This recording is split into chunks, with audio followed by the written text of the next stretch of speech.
इससे पहले कि मैं इंडिया का सवाल कार्यक्रम शुरू करूं, इस वक्त की बड़ी खबर। 2 दिवसीय भारत दौरे पर गुजरात पहुंचे बोरिस जॉनसन। गुजरात में जेसीबी प्लांट का किया उद्घाटन। 650 करोड़ रुपए की लागत से बनकर तैयार हुआ बुलडोजर प्लांट। बुलडोजर में बैठे दिखे जॉनसन। इस वक्त की बड़ी खबर, बोरिस जॉनसन पहुंचे गुजरात के हलौल। जेसीबी बुलडोजर के प्लांट। ये तस्वीरें आपके टीवी स्क्रीन पर।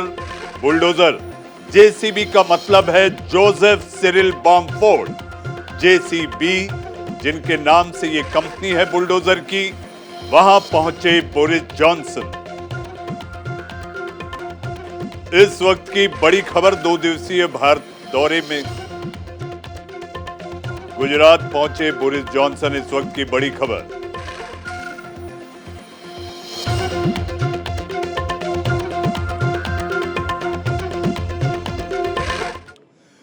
गली गली में शोर है, बुलडोजर का जोर है। बुलडोजर की कार्रवाई सियासी लड़ाई पर उतर आई, जिसको लेकर सारे देश में है बवाल। तो मैं लेकर आया हूं इंडिया का सवाल। नमस्कार, मैं हूं मनीष अवस्थी। हाजिर हूं आपका अपना पसंदीदा डिबेट शो इंडिया का सवाल लेकर। आज हम बात करेंगे कि दिल्ली की जहांगीरपुरी में अवैध निर्माण पर बुलडोजर चलाने पर सुप्रीम कोर्ट ने ब्रेक लगा दिया। अब 2 हफ्ते तक जहांगीरपुरी में बुलडोजर नहीं चलेगा, लेकिन देश के बाकी हिस्सों में वो चलता रहेगा, दौड़ता रहेगा। अब इस मामले में सुप्रीम कोर्ट में सुनवाई 2 हफ्ते बाद होगी, लेकिन कोर्ट ने साफ कर दिया कि यह आदेश सिर्फ दिल्ली के जहांगीरपुरी के लिए है। 2 जजों की खंडपीठ थी। लेकिन सबसे अहम सवाल है, जिस इलाके में अतिक्रमण होता है उससे रोकने की जिम्मेदारी आखिर किसकी है? अतिक्रमण रोकने के लिए समय पर कार्रवाई क्यों नहीं की जाती? अगर समय पर कार्रवाई होती तो अवैध निर्माण ही नहीं होता। ऐसे में राजधानी दिल्ली में प्रशासन और पुलिस की आंखों के सामने कैसे गैर कानूनी काम को अंजाम दिया जाता है? ऐसे मामले में सुप्रीम कोर्ट को दखल देना पड़ता है। आखिर ऐसा क्यों होता है? इन सब मसलों पर अपने मेहमानों से करेंगे बात। उससे पहले आप देखिए हमारे प्रोड्यूसर भानु प्रकाश की इंडिया का सवाल की ये रिपोर्ट।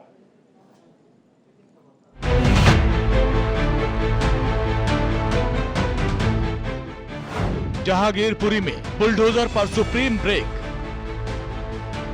दिल्ली के जहांगीरपुरी में अवैध निर्माण के खिलाफ उत्तरी दिल्ली नगर निगम की कार्रवाई पर सुप्रीम कोर्ट में अहम सुनवाई हुई। सुप्रीम कोर्ट ने बुलडोजर चलाने की याचिका पर दोनों पक्षों की दलील सुनने के बाद यथास्थिति बनाए रखने का आदेश दिया है।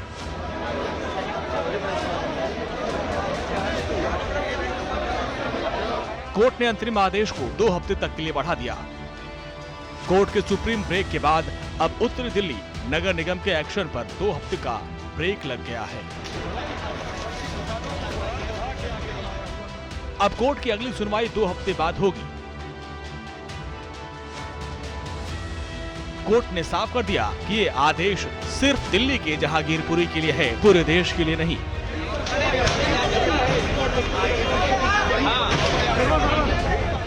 कोर्ट के आदेश के बाद जहांगीरपुरी में अवैध अतिक्रमण पर फिलहाल 2 हफ्ते का ब्रेक लग गया है।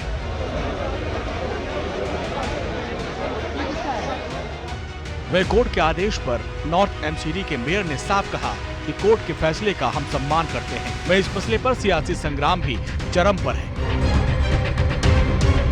कांग्रेस नेता अजय माकन 15 सदस्यीय डेलीगेशन के साथ जहांगीरपुरी पहुंचे, प्रभावित परिवारों से मिले और कहा कि पुलिस सहयोग कर रही है। लेकिन उन्होंने बीजेपी पर निशाना साधा और कहा कि बिना नोटिस दिए किसी के आशियाने को गिराना गैर कानूनी है। उन्होंने कहा कि कोर्ट के आदेश की अनदेखी की गई। माननीय सुप्रीम कोर्ट का जो भी आज आदेश आया, म्युनिसिपल कॉर्पोरेशन ऑफ दिल्ली पूर्ण रूप से उस आदेश का पालन करेगी। और साथ ही साथ मैं ये नॉर्थ एमसीडी के सभी लोगों को ये आग्रह भी करता हूँ, अपील भी करता हूँ कि एमसीडी अपना काम करती रहेगी। जिन लोगों ने जो सरकारी जमीनों पे अवैध कब्जे कर रखे हैं या इलीगल कंस्ट्रक्शन कर रखी है, उनको हम चिन्हित करेंगे और उनको आगे भी हम नोटिस देंगे और उन पर कार्रवाई होती रहेगी। नहीं है कि हमारे देश के अंदर कानून का राज है। मैं बतौर पूर्व केंद्रीय शहरी आवास कैबिनेट मिनिस्टर होने के नाते मैं ये कह सकता हूं कि कोई कानून ये इजाजत नहीं देता है कि बगैर नोटिस किसी के भी आशियाने को, किसी के घर को भी गिराया जा सके। कोई कानून ये इजाजत नहीं देता है। और यही नहीं, कोई कानून, कोई पॉलिसी और कोर्ट का भी ये स्पष्ट आदेश है। ये मेरे पास में कोर्ट का आदेश है 2019 का, और 2019 के अंदर कोर्ट ने, डबल बेंच ने आदेश दिए जिसको सुप्रीम कोर्ट ने अपहोल्ड किया, और जिसके अंदर बड़ा स्पष्ट ये कहा गया है कि किसी को भी बगैर नोटिस दिए नहीं उसका मकान गिराया जा सकता है। ये कोर्ट के आदेश है जो कि आज मैं यहाँ पर लेकर के आया हूँ। जहांगीरपुरी अतिक्रमण पर बुलडोजर चलाने को ब्रेक तो लग चुका है, लेकिन सबसे अहम सवाल ये कि आखिर इस अतिक्रमण के लिए जिम्मेदार कौन है? आखिर बुलडोजर चलाने की नौबत जहांगीरपुरी में क्यों आई? अगर अवैध अतिक्रमण के लिए जहांगीरपुरी के निवासी पर आरोप लग रहे हैं, तो इस इलाके के प्रशासनिक अधिकारी, एमसीडी और पुलिस वाले क्या कर रहे थे? जब ये अवैध निर्माण हुआ तब प्रशासनिक अमला क्या कर रहा था? क्या इनकी आंखों में धूल झोंककर अवैध निर्माण किया गया, या इन लोगों की साठगांठ में अवैध निर्माण हुआ? क्योंकि अवैध निर्माण 1 या 2 दिन में तो नहीं होता, लिहाजा इसकी भी जांच होनी चाहिए। Bureau report, news India.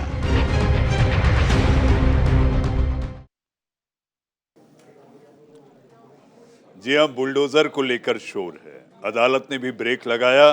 Supreme अदालत ने कहा सुप्रीम ऑर्डर में 2 हफ्ते के लिए ऑर्डर ब्रेक लगाओ। इसी पर चर्चा और बहस करने के लिए मेरे साथ मेहमानों का पैनल है। पैनल में मेरे साथ नलेश बाल्यान साहब, एमएलए हैं, आप विधायक हैं आम आदमी पार्टी से। Kapil Sankhla, senior advocate, senior वकील हमारे साथ हैं। हमारे साथ स्वामी चक्रपाणी जी महाराज, धर्माचार्य हैं। स्वामी जी, आपका स्वागत है। डॉक्टर विजय जॉली, नेता बीजेपी, विजय जी आपका बहुत बहुत स्वागत है। और हमारे साथ मोहम्मद अनवर साहब, जो कि हमारे साथ थोड़ी ही देर में जुड़ेंगे, वकील हैं, वो हमारे साथ जुड़ेंगे। वीरेंद्र द्विवेदी, नेता कांग्रेस, वो भी हमारे साथ है। वीरेंद्र जी, आपका भी स्वागत है। सबसे पहले मैं डॉक्टर विजय jolly. Vijay ji, supreme court कहता है 2 जजों की खंडपीठ, 2 हफ्तों के लिए ब्रेक, कि जहांगीरपुरी में बुलडोजर नहीं चलेगा। तो कल जो बुलडोजर चला वो क्या पॉलिटिकल एक्टिविज्म था? देखिए, मैं सबसे पहले तो ये जरूर कहना चाहता हूं, किसी की भी धार्मिक भावनाओं को निशाना नहीं बनाया गया। और ये जो जहांगीरपुरी के अंदर अभियान 20 अप्रैल को हुआ है, इसका शनिवार 16 अप्रैल की अप्रिय घटनाओं से कोई भी संबंध नहीं है।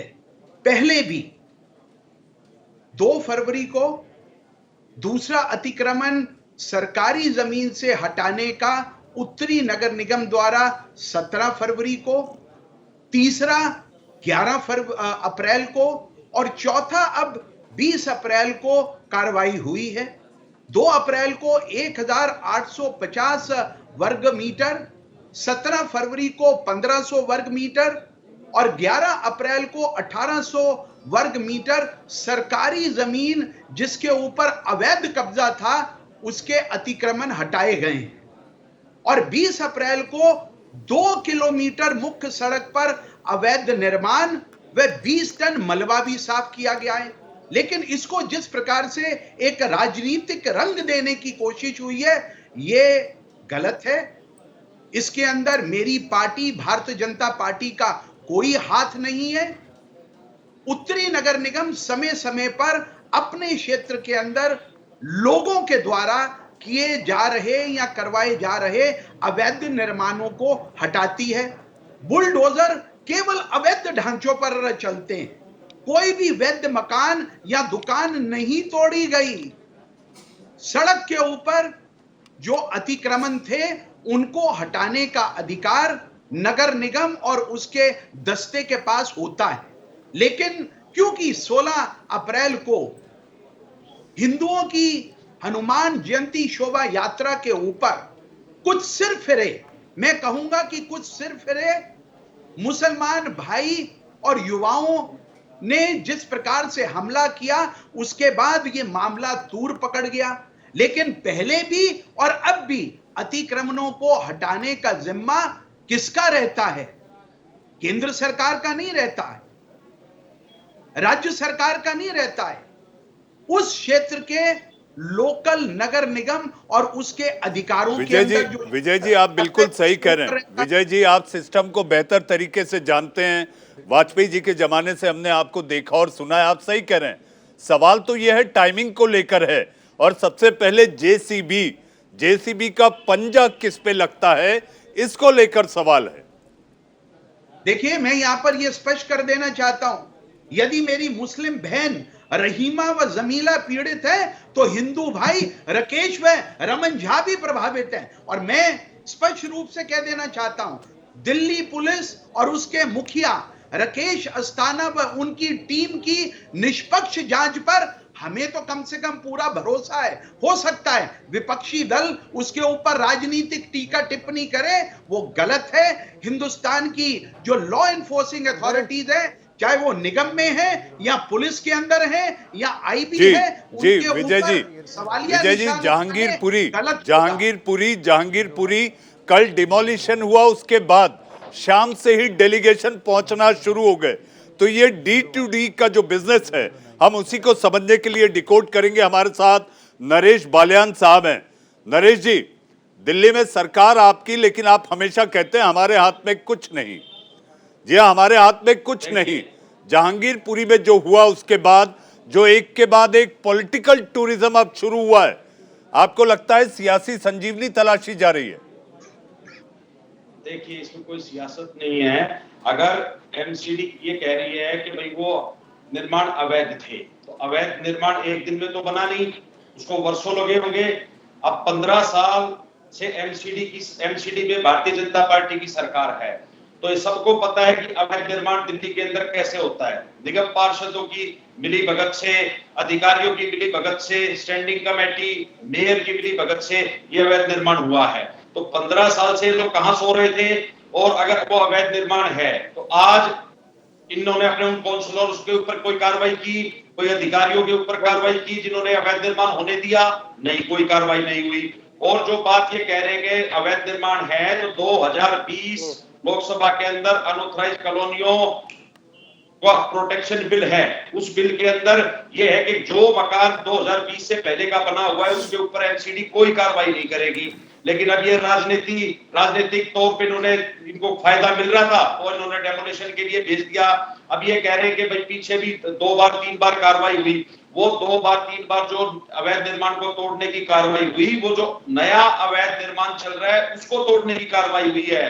पुराने मकान जो इसके अंदर ऐसे मकान है जो 1977 के मकान बने हुए हैं, वो मकान अनऑथराइज है। वो मकान अनऑथराइज कैसे हो गया? जब 77 के अंदर डीडीए ने उन लोगों को डॉक्यूमेंट्स दे रखे हैं, मालिकाना हक दे रखा है, और वो डॉक्यूमेंट्स को दिखा रहे हैं वो लोग जब डेमोलिशन हो रही है। छोटे बच्चे हाथ जोड़ रहे हैं कि हमारे पास तो वैलिड डॉक्यूमेंट्स है इसके, तो वो तो अवैध निर्माण नहीं था। तो ये सारा का सारा केवल किसी कोई काम विकास कुछ हुआ नहीं दिल्ली के अंदर। लोगों को जहां जहां चुनाव आते हैं वहां मुद्दे को भटकाने के लिए ये जात पात की, धर्म की राजनीति को ले आते हैं। यही इनका बीजेपी का। इसीलिए अब अगर मान लीजिए सारा दिल्ली के अंदर नरेश जी इसीलिए अरविंद केजरीवाल कहते हैं कि अगर आपको बिजली, पानी, स्कूल, अस्पताल चाहिए तो वोट हमें दें। जहांगीरपुरी का मुद्दा मिला और इसमें क्या करना है, वोट की बंदरबाट को लेकर अब ये बयानबाजी शुरू हो गई है। नरेश जी आऊंगा आपके पास, लेकिन आज की सबसे बड़ी खबर सुप्रीम अदालत से खबर आई। दिल्ली के जहांगीरपुरी में 2 हफ्तों के लिए बुलडोजर पर लगे ब्रेक। विजय सांखला साहब हमारे साथ हैं। विजय जी 2 जजों की खंडपीठ, सर्वोच्च अदालत, 2 हफ्ते का ब्रेक।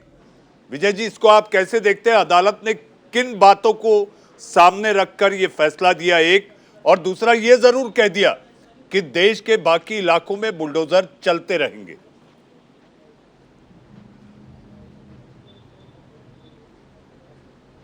आप मुझसे पूछ रहे हैं? जी विजय जी, आपसे सवाल। मनीष जी, कपिल सांखला, आप कपिल नाम में थोड़ा कपिल जी confuse कर गए। कपिल जी कपिल। और जहाँ तक आपके कोई बात नहीं। और जहाँ तक आपका जो क्वेश्चन है वो बड़ा क्लियर है।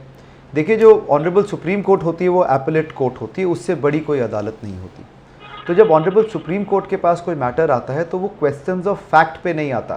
क्वेश्चन ऑफ फैक्ट हो गए कि जी मेरा राइट है नहीं है ज़मीन पे, मैं कब से बैठा हूँ, मैं क्यों बैठा हूँ, मेरी रोज़ी रोटी चल रही है नहीं चल रही। सवाल होते हैं क्वेश्चंस ऑफ लॉ पे। लॉ पे क्वेश्चंस ये होंगे कि जो डेमोलिशन ड्राइव है वो लीगल थी, वैलिड थी, नोटिस की क्या ज़रूरत होती है नहीं होती, क्या ऐसा तो नहीं है कि मिसयूज़ ऑफ पावर है या नहीं है। तो ये जो बड़े क्वेश्चंस होते हैं ये ऑनरेबल सुप्रीम कोर्ट डिसाइड करती है। और ऑनरेबल सुप्रीम कोर्ट के पास दो मेजर मुद्दे थे। देखिए, माइनर मुद्दा जो है, जो मीडिया के लिए, जो लोगों के लिए बोला जा रहा है, वो ये बोला जा रहा है कि माइनॉरिटीज़ की जगह को ज़्यादा काटा जा रहा है, कि जो तोड़ फोड़ हो रही है वो इसलिए हो रही है क्योंकि यहाँ पे दंगे हुए थे, कि ऐसा है कि ये जहांगीरपुरी में क्यों हो रहा है, साउथ दिल्ली में क्यों नहीं हो रहा, सैनिक फार्म में क्यों हो रहा है। ये जो सारी चीज़ें हैं ये मैटर्स ऑफ ये हो गए, टच पॉइंट्स हो गए, ताकि मीडिया में बात उछले, लोग बात करें। पर मेन मुद्दा सिर्फ ये है कि जब एमसीडी ने डेमोलिशन ड्राइव करी, क्या उसके लिए नोटिस देना ज़रूरी था या नहीं ज़रूरी था। और इसी पॉइंट पे आर्ग्यूमेंट आज हुई। जो ऑनरेबल सुप्रीम कोर्ट ने कहा कि आपको कुर्सियां निकालने के लिए क्या जेसीपी की ज़रूरत होती है, जो टेम्परेरी स्ट्रक्चर को तोड़ने के लिए क्या आपको बेल उठाने के लिए क्या आपको क्रेन की ज़रूरत होती है। वो क्वेश्चन इसलिए उठा क्योंकि जो एक्ट है उसमें दो पार्ट हैं। एक पार्ट ये कहता है कि किस इंस्टांसेस में नोटिस देना ज़रूरी है और नोटिस के बिना आप किसी की प्रॉपर्टी को डेमोलिश नहीं कर सकते, और दूसरा है कि बिना किसी नोटिस के डेमोलिशन अलाउड होती है, और वो अलग अलग सेक्शंस हैं।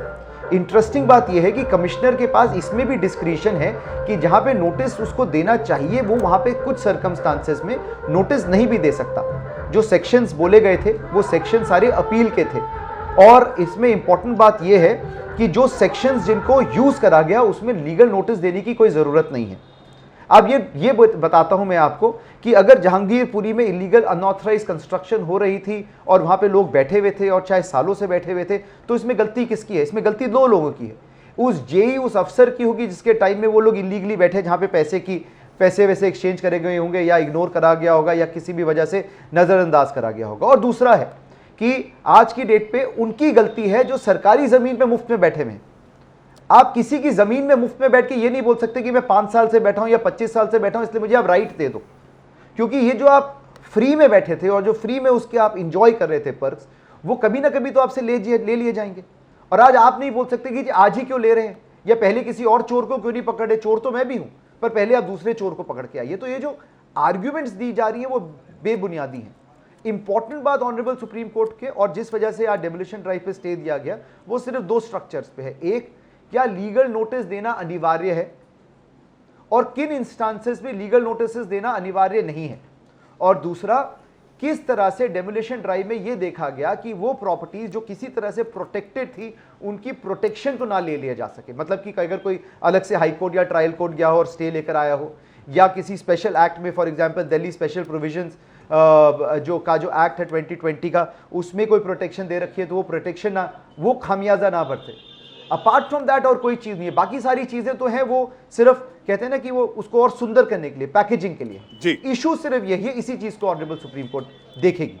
जी कपिल जी, बहुत बेहतर तरीके से आपने आखिर सर्वोच्च अदालत के 2 जजों की खंडपीठ ने कैसे ये फैसला दिया। फैसला ये कि 2 हफ्तों के लिए दिल्ली के जहांगीरपुरी में बुलडोजर पर ब्रेक लगे। हमारे साथ स्वामी चक्रपाणी जी महाराज धर्माचार्य हैं। काफी धैर्य के साथ आप शांत बैठे हुए थे स्वामी जी। मेरा सवाल आपसे, जो पक्षपातपूर्ण कार्रवाई की बात हो रही है, अंसार हो या गणेश, बुलडोजर का पंजा चेहरा धर्म जाति नहीं जानता। देखिए मनीष जी बिल्कुल नहीं जानता इस बात को, तो हर एक व्यक्ति जानता है और संविधान का चलता है और कानून का राज चलता है, इसमें सभी स्वीकार करते हैं। वही बात कपिल जी भी जो सुप्रीम कोर्ट के वरिष्ठ अधिवक्ता वो भी बता रहे हैं, डॉक्टर विजय जौली साहब भी बता रहे हैं। सवाल इस बात का है, लेकिन निश्चित रूप से कोई भी वकील साहब ने जो बात कही कि सरकारी जमीन पे कोई भी जो अनधिकृत कब्जा करता है उसको ये तो समझना ही होगा कि आज नहीं तो कल उसके दिन आएंगे, चाहे वो 4 साल बाद आए, 10 साल बाद आए, चाहे एमसीडी के कार्यकाल बीतने के बाद आए, कभी तो होना ही है। सवाल ये है कि उसमें नहीं है। लेकिन आप देखो कि वहां जो परिस्थितियां बनी, जिस प्रकार से हिंदुओं पे ईंटें पत्थर चले, आज आप मनीष जी देखो कि कहीं भी आप एक भी उदाहरण नहीं दे सकते कि ताजिया या मुहर्रम के जुलूस कहीं से निकल रहे हो और मस्जिद या हिंदुओं के एरिया से निकल रहे हो, किसी मंदिर और मठ से ईंटें पत्थर चले हो, कभी भी नहीं चला करता। उसका कारण है कि हिंदू अपने आप में जो उसकी एक सिद्धांत है और बचपन से बताई जाती है कि वसुधैव कुटुंबकम, पूरे विश्व को अपना परिवार मानता है। तो हमारे देश में तो जो है वो तो अपने है ही है, लेकिन कहीं ना कहीं जो दूसरे के प्रति जो वो काफिर की भावना जागृत की जाती है कि मूर्ति पूजक हैं, ये हमसे अलग हैं, ये चीजें जो है समाज में कटुता पैदा कर रही है। हम आज माने ना माने, आने वाले कल में और बड़ी समस्या होगी अगर जब तक बच्चों पे या उन लोगों के अंदर ये नहीं भरा जाए कि भाई यहाँ कोई अलग नहीं है, सब एक है और हम सबका देश है, हम सबको मिलकर चलना है। और सरकार जो कार्रवाई कर रही करती है, उसको अगर जो अन्याय हो रहा है तो माननीय सर्वोच्च न्यायालय है वो रोकने के लिए है। हमारे सामने अधिवक्ता है, वो जाते हैं, अपनी दलील रखते हैं, न्याय सम्मत बात करते हैं और न्याय पे तो विश्वास करना पड़ेगा और न्याय मिलता है वहां से। तो ये चीजें, और ऐसा नहीं कि अगर एक हफ्ते के लिए रोक लग गया तो इसका मतलब कि जो सरकारी एजेंसियां कर रही वही गलत हो सकता है उसके बाद ये साबित हो कि भाई वो अवैध कब्जे है तो अब हटाया जाए। बहुत तो ये तो अब अंतिम जो निर्णय आएगा उस पर निर्भर करता है, लेकिन इस हर पहलुओं पे चिंतन करने की आवश्यकता है। वहां पे हमारे हिंदू भी हताहत हुए, हिंदुओं के कई चीजें ध्वस्त हुआ है, मैं देख रहा था गुप्ता जी हैं और कई लोग हैं उसमें जो उनके घर को तोड़ दिया गया है। तो लेकिन गेहूं के साथ तो घून पिसा ही जाता है, लेकिन ये जरूरी है कि हम लोग मिल करके रहें, उसी में देश का मिल करके रहें। स्वामी जी आपकी तरफ से ये बयान आ रहा है, अपने आप में गंगा जमनी तहजीब को बल देता हुआ बयान है। अगर आप ये कह रहे हैं, धर्माचार्य होने के नाते हिंदू महासभा के आप अध्यक्ष हैं, स्वामी चक्रपाणी जी महाराज का ये बयान, मुझे ऐसा लगता है कि ये अपने आप में गंगा जमनी तहजीब को मजबूती देगा। हमारे साथ वीरेंद्र द्विवेदी जी, नेता कांग्रेस हैं। वीरेंद्र जी आवाज आ रही है? जी मैं आवाज आ रही है जी। वीरेंद्र जी सुन पा रहे हैं मुझे? जी आपकी आवाज साफ आ रही है, बिल्कुल आप दिखाई भी दे रहे हैं। वीरेंद्र जी मेरा सवाल आपसे, कांग्रेस जहांगीरपुरी कांग्रेस को एक संजीवनी की तरह मिल गई, अजय माकन दौड़े दौड़े चले गए। देखिए, कांग्रेस पार्टी किसी भी सेंसिटिव इशू को संजीवनी की तरह या पॉलिटिकल अपॉर्चुनिटी के रूप में नहीं देखती है, बल्कि इस देश में जो कम्युनल फोर्सेज हैं वो जानबूझ के ऐसे वातावरण का निर्माण करते हैं कि जिन जिम्मेदारियों के आधार पर उनको, जिन मैनिफेस्टो पे, जिन मुद्दों पर उनको इलेक्शन जिताया गया है, उनसे भागने के लिए वो इस तरह के वातावरण का निर्माण करते हैं। नंबर 1। नंबर 2, ये लीगल पार्ट है, इसमें जो वकील साहब ने कहा है वो बयान अपने आप में कंप्लीट है। दूसरी बात यह है कि किसी को प्रोवोक करना, उसके धर्म स्थान के सामने नारे लगाना, उनको उकसाना, गंगा जमुनी तहजीब की भावना को आहत करना है। और ये स्वामी जी जो कह रहे हैं, इनके फॉलोअर वैसा मौके पर नहीं करते हैं, ये टीवी पे जो बोल रहे हैं उसके खिलाफ हरकतें होती हैं। जी वीरेंद्र जी, स्वामी जी अगर आप कुछ रिबटल देना चाहते हैं तो ठीक, वरना मैं डॉक्टर विजय जौली के पास जाऊं। नहीं देखिए, वो क्या समझ रहे हैं हमारे लोग, तो हम तो देखो हाथ कंगन को आरसी का, पढ़े लिखे को फारसी का। मैं तो मनीष जी आपके सामने पूरे देश से अपील करता हूं कि हमें एक दूसरे से मिलकर रहना है, हमें एक दूसरे को विश्वास जीतना है, हमें सरकार पे भी विश्वास करना है, एजेंसियों पे भी विश्वास करना है। ये नहीं कि हम और नहीं, सुन लीजिए, अब देखिए बीच में बोलने लगे। दिल्ली से खरगोन क्यों गए थे? नहीं, आप देखिए ना, आप खरगोन की बातें करते हैं। आप सुनिए मेरी बात, खरगोन से लेके बंगाल से लेके आज जहांगीरपुरी में जो ईटा पत्थर हुआ पे, मैं आपको पूछना चाहता हूं, आप एक उदाहरण दो कि कभी भी मुहर्रम पे किसी मंदिर से ईटे पत्थर चले हो? क्या बातें कर रहे हो आप? हर यहाँ पीड़ित हिंदू है और हिंदुओं को और प्रश्नवाचक लगा रहे स्वामी जी, हैं। हम चाहते हैं, जोड़ने की बात करते हैं, जोली साहब है, सबको जोड़ने की बात करते हैं, न्याय की बात करते हैं, आप उसमें और आग डालने के काम कर रहे हो। स्वामी जी, अरे जंग तो खुद ही है, स्वामी जी, हमें मालूम स्वामी जी है। आप जोड़ने की बात कर रहे हैं, स्वामी जी आप जोड़ने की बात कर रहे हैं। अगर वीरेंद्र जी आपके पीछे की तस्वीर देख लेंगे, आपके पीछे जो आपका चिन्ह है तलवार, हो सकता है इसके खिलाफ वो शिकायत कर दे पुलिस को कि ये तलवार के जरिए स्वामी जी डराना चाहते हैं। स्वामी जी, स्वामी चक्रपाणी महाराज, कपिल सांखला साहब, नरेश बालियान साहब, डॉक्टर विजय जौली और हमारे साथ मौजूद वीरेंद्र द्विवेदी जी, आज सबका अब वक्त है एक छोटे से ब्रेक का। लेकिन जिस तरह से स्वामी चक्रपाणी जी महाराज कह रहे थे कि हम तो जोड़ने की कोशिश कर रहे हैं, मैं केवल यही कहना चाहूंगा कि हम मन में उतर जाएं, मन से नहीं। वक्त है एक ब्रेक का। ब्रेक के उस पार हम चर्चा करेंगे दिल्ली दंगों का बंगाल कनेक्शन, छोटे से ब्रेक के बाद।